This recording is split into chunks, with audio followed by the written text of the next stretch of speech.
Hello again, welcome back to my workshop.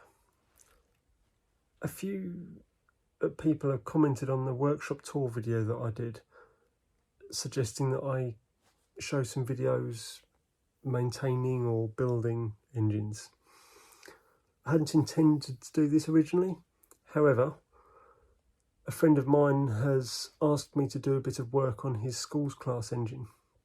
It's a 3.5 inch gauge. So I thought maybe it's worth trying out this sort of format. So let me know what you think, but here we go. So this is the engine, 3.5 inch gauge schools. Very nice little model.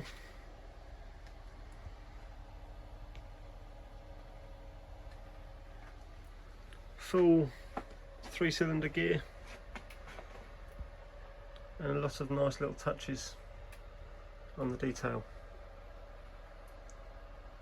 He told me that it's got a few leaks which he'd like me to try and help sort, ready to get through a boiler test.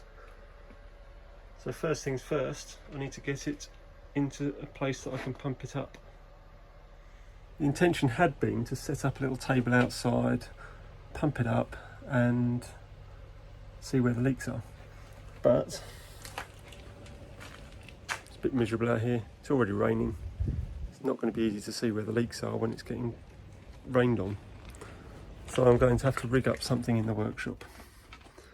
I don't have a test pump at home, so what we're going to do is link it up to the tender and use the hand pump in the tender as a pump. So first things first, I need a bit of space, long enough to fit the engine and tender together. I'll get back to you on that. I've cleared the bench over the back, moved the terrier over there to leave the front half of the trolley spare, which also gives me the opportunity to demonstrate the little extension in use. So this extra bit of track held on by a bolt and it hooks underneath so that it can't tip. Handy little extension that just makes the trolley that little bit longer, and now there's enough space there to take the schools class. And there she is. Obviously the rails on the trolley are set to 5 inch at the moment, which I couldn't change because of the prairie that's sitting at the end.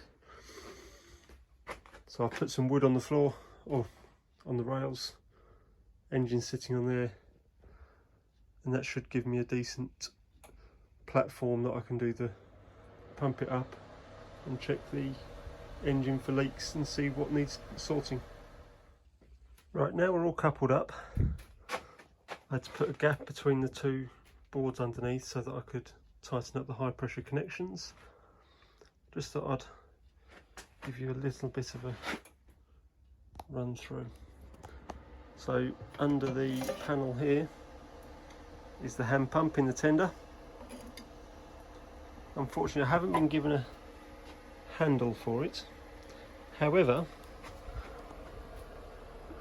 I found one in my box of bits. Perfect handle, sits on nicely, that will do us perfect. And underneath this dummy load of coal we've got a bag of bits. We've got a headboard and some lamps and running discs, so I will put them on shortly just to take some pictures.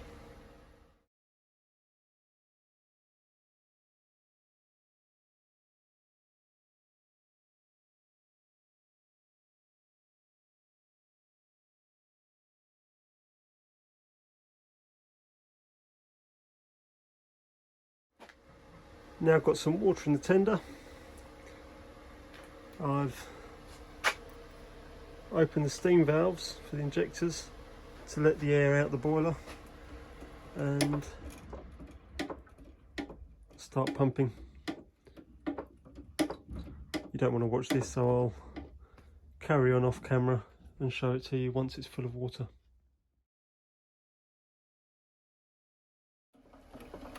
Okay, I'm going to try and keep this as still as I can while pumping. I've got between 30 and 60 pounds in there.